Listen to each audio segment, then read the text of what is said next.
में आज के इस वीडियो में हम कैलाश पर्वत से जुड़े रहस्यों पर चर्चा करने वाले हैं।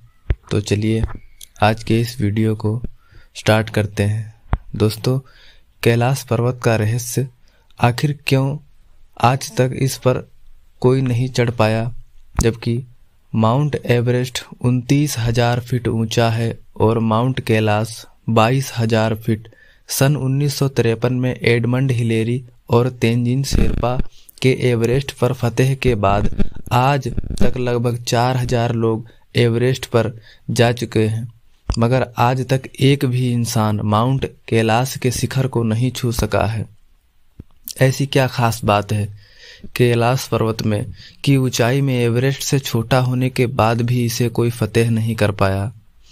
कैलाश पर्वत का रहस्य क्या है आखिरकार? कैलाश के बारे में जितने मुंह उतनी बातें।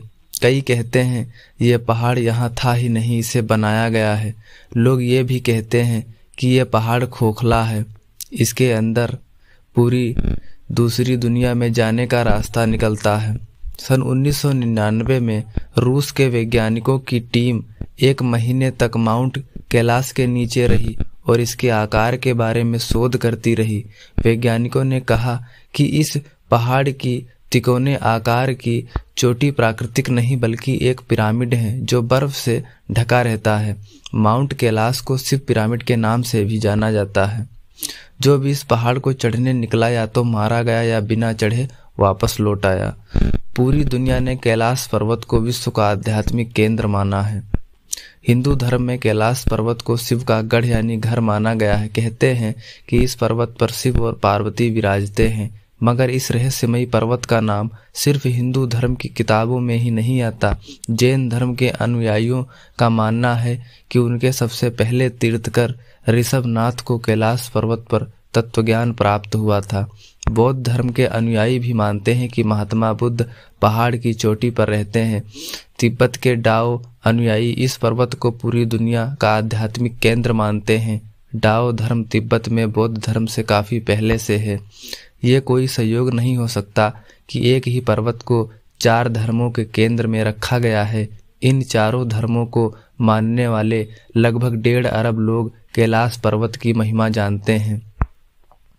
सन 1980 में चीनी सरकार ने इटली के पर्वतारोही रेनहोल्ड मेशनर से कैलाश पर्वत फतेह करने की गुजारिश की। रेनहोल्ड ने कैलाश पर कदम भी रखने से मना कर दिया। सन 2007 में रूसी पर्वतारोही सर्गे सिस्टिकोव ने अपनी टीम के साथ माउंट कैलाश पर चढ़ने की कोशिश की। सर्गे ने अपना खुद का अनुभव बताते हुए कहा, कुछ दूर चढ़ने पर मेरी और मेरी पूरी टीम के सिर में भयंकर दर्द होने लगा। फिर हमारे पैरों ने जवाब दे दिया। मेरे जबड़े की मांसपेशियां खिंचने लगीं और जीभ जम गई, मुंह से आवाज निकलना बंद हो गई। चढ़ते हुए मुझे महसूस हुआ कि मैं इस पर्वत पर चढ़ने लायक नहीं हूँ। मैं फौरन मुड़कर उतरने लगा, तब जाकर मुझे आराम मिला। कर्नल विल्सन ने भी कैलाश चढ़ने की कोशिश की थी। बताते हैं, जैसे ही मुझे शिखर तक पहुंचने का थोड़ा बहुत रास्ता दिखता कि बर्फबारी शुरू हो जाती और हर बार मुझे बेस कैंप लौटना पड़ता। चीनी सरकार ने फिर कुछ पर्वतारोहियों को कैलाश पर चढ़ने को कहा, मगर इस पूरी दुनिया ने चीन की इन हरकतों का इतना विरोध किया कि हार कर चीनी सरकार को इस पहाड़ पर चढ़ने से रोक लगानी पड़ी। कहते हैं कि जो भी इस पहाड़ पर चढ़ने की कोशिश करता है वो आगे नहीं बढ़ पाता, उसका हृदय परिवर्तन हो जाता है। यहाँ की हवा में कुछ अलग बात है। आपके बाल और नाखून 2 दिन में ही इतने बढ़ जाते हैं जितने 2 हफ्ते में बढ़ने चाहिए। शरीर मुरझाने लगता है, चेहरे पर बुढ़ापा दिखने लगता है। कैलाश पर चढ़ना कोई खेल नहीं है। 29,000 फीट ऊंचा होने के बाद भी एवरेस्ट पर चढ़ना तकनीकी रूप से आसान है, मगर कैलाश पर्वत पर चढ़ने का कोई रास्ता नहीं है। चारों ओर खड़ी चट्टानों और हिमखंडों से बने कैलाश पर्वत तक पहुंचने का कोई रास्ता ही नहीं है। ऐसी मुश्किल चट्टानें चढ़ने से बड़ा पर्वतारोही भी घुटने टेक दे। हर साल लाखों लोग कैलाश पर्वत के चारों ओर परिक्रमा लगाने आते हैं। रास्ते में मानसरोवर झील के दर्शन भी करते हैं। लेकिन एक बात आज तक रहस्य बनी हुई है, अगर ये पहाड़ इतना जाना जाता है तो आज तक इस पर कोई चढ़ाई क्यों नहीं कर पाया। क्या आपको इस बारे में कुछ पता है? कमेंट्स में लिख के हमें बताएं।